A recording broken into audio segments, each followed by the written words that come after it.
Break के बाद एक बार फिर आप सभी का स्वागत है। जयपुर लिए चलेंगे आपको भाजपा मुख्यालय, जहां पर बीजेपी नेता राजेंद्र राठौड़ एक प्रेस कॉन्फ्रेंस कर रहे हैं। 2004 से पहले तिरंगा राष्ट्रीय भवनों पर फहराया जाता था, निजी भवनों पर फहराने की अनुमति नहीं थी। सर्वोच्च न्यायालय में एक मामला गया, नवीन जिंदल ने कहीं अपने किसी कार्यालय में तिरंगा फहराया, उस पर एक विवाद हुआ और उस रिट पिटीशन में 23 जनवरी 2004 को तय हुआ कि जो संविधान के आर्टिकल 51A में ये लिखा गया है कि तिरंगा का सम्मान करना हर नागरिक का कर्तव्य है, सह सम्मान तिरंगा फहराया जा सकता है। गहलोत साहब ने 70 वर्ष तक की झंडा नागपुर मुख्यालय पर नहीं फहराने की बात कही और उन्होंने स्वतंत्रता आंदोलन की बात भी करी।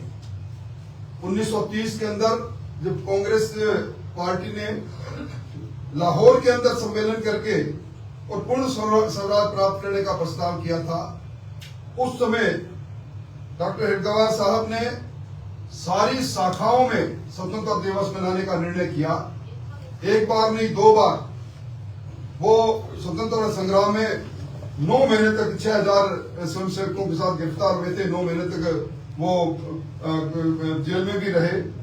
मैं समझता हूं कि ऐसे समय में इस प्रकार की बचकानी बात करना, मैं सब उसको कोई बात उचित नहीं। 1965 में हम लड़े, पूरा देश लड़ा, देश की भावनाएं लड़ी, सीमा पर हमारे सैनिक लड़े। 1971 में लड़े।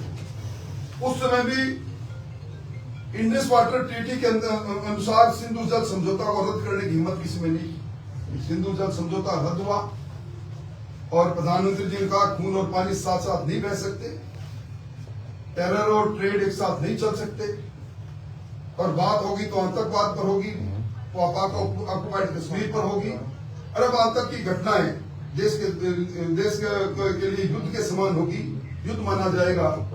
इस प्रकार की बातें मैं समझता हूं कि आज हर भारतीय नागरिक अपने आप को गौरवान्वित महसूस करता है। और ऐसे समय के अंदर जब जनता तिरंगा हाथ में लेकर जय जयकार कर रही है, गहलोत साहब और पायलट साहब फिर सबूत मांग रहे हैं। ये कांग्रेस की जो रैली थी वो झूठ फरेब और पाखंड की त्रिवेणी कह सकता हूं मैं।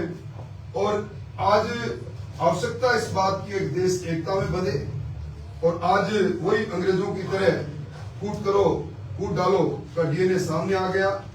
मैं कुल मिला के ये कह सकता हूं कि इस प्रकार का बचकाना बयान देकर उन्होंने राष्ट्रभक्तों का अपमान किया है, उस संतन का नाम लिया है जिनके जर्रे जर्रे में खून में राष्ट्रभक्ति है। इसलिए आज आपके माध्यम से मैं ये संदेश जनता को और आपके माध्यम से देना चाहता हूं।